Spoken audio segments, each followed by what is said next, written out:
We met this summer. We were sailing from France to Lisbon. We sailed on Sea Semester, Sea Education Association. And I was one of the scientists on board, and Rick was a guest lecturer, because he's been fishing up here in the Bering Sea for over 30 years.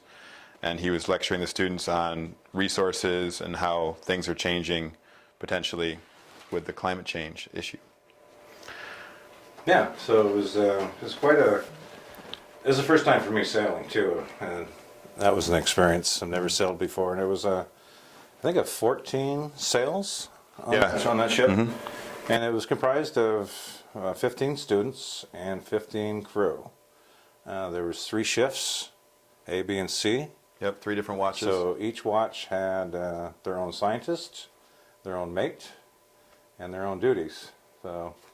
And but we all met about 2 o'clock in the afternoon on the back deck of the ship, and that's when we had like about a 2-hour kind of open class, and that's when everybody got to do their presentations, and I would do mine, and we had one professor on board, Dan, and even the captain would give different lectures. So very interesting, and seeing these old seaports. Dunanoy, Douarnenez, France.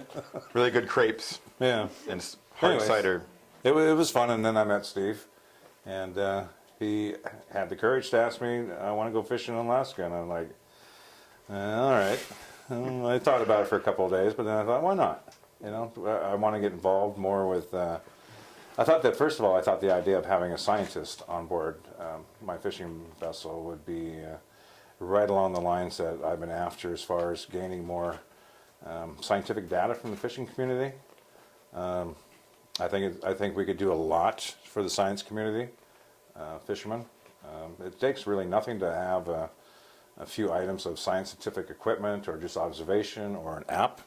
You want to talk a little bit about this app? Yes, there's an app that we're piloting called Skipper Science, and Melissa Good is running it here through Sea Grant. And it's really you have fishing boats all over the Bering Sea and all around Alaska who can collect this real-time data. And one example is we've seen some dolphins in the last week. A couple days ago we saw them twice, not too far offshore from here. And that's the first time I think Rick has seen them in 30 years. Maybe last year you saw them one time. Yeah, it's the first time I saw them was last year, last late spring. So right there is just an example, like if he's been fishing for 30 years, and I wouldn't know that dolphin was unique. I'd just say, oh, look, dolphins, because I'd never been here before. Right. But knowing that it's changed over time, that's great knowledge right there. And then if we have an app to take pictures, to identify what species it is, maybe where they came from, then we can really help add to this data collection and help really manage resources in a better way in the future.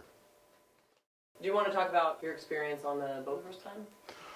Yes, it was a little bit of a culture shock coming from, well, I was sailing with Rick in the Mediterranean, and you know, there's some waves out there, so I was kind of used to a little bit of weather, but coming up here, and really the first thing I noticed is how much you use your hands as somebody working in the fisheries.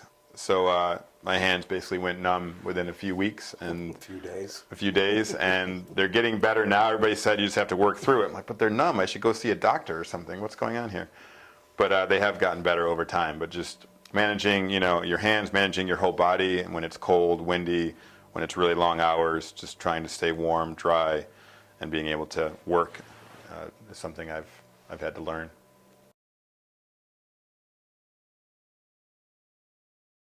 Okay, so we have a spoon, and this came directly from the Corwith Kramer, which was the tall ship we sailed on together, part of Sea Education Association.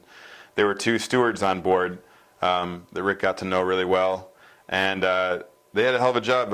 I shouldn't say hell, I guess. I got to work on that. They had a really tough job cooking for 30 people in those conditions in a really old-time galley, and they would put on news shows kind of between each other.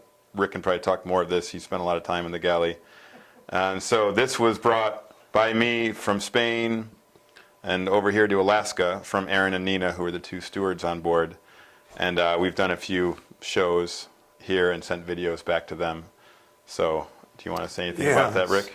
So the 2 of them would be in their galley just to entertain each other.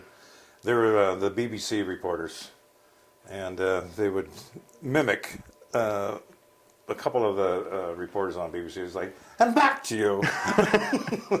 So We started doing videos. They were doing videos while they were in Spain, and then they would send me a video, and then they sent us a spoon, and Nora and I, we would do a video with the spoon here in Dutch Harbor, and then send the video back. So it was just back and forth between, and this is the spoon. The microphone. It is a microphone. We've had a lot of good laughs with it. We've got a few clips coming up on Flash Unalaska this evening. First up, we have an island interview with National Geographic photographer Corey Arnold. Arnold visited KUCB radio studio, and morning DJ Vic Fisher talked to him about his start as a photographer and what he is shooting while he's here in town. And back to you. Thanks, Rick. Right on. Right after that, we'll have Flash News with highlights from this week's newscasts. So if you missed any of the headlines, stick around for that. Back to you. Okay. Last up this evening, we have a presentation from the Alaska Maritime National Wildlife Refuge called A Season in Review. The talk was at the Museum of Aleutians last week at 7 p.m. and was given by Kara Zwicky, the manager of the Islands of the Ocean Visitor Center, so stay tuned for that. And back to you. Now it's time for the community announcements. I'll start. The father-daughter Valentine's Day dance is coming up on Friday, February 10th, from 6:30 to 8 p.m. So dads, here's your chance to show your daughters or sons just how special they are. All dads and daughters are welcome, no matter how old. There will be music, photos, dancing, refreshments, and games. Mothers are welcome to come into the gym and take pictures during the last 10 minutes of the event. Back to you. All February long, the Museum of the Aleutians will be showing foreign films every Saturday. On February 11th, they'll be showing A Retreat from Kiska from 1965. This film details the retreat of the Japanese from Kiska during World War II and will play at 3 p.m. The event is free. And back to you, Steve. Thank you, Rick.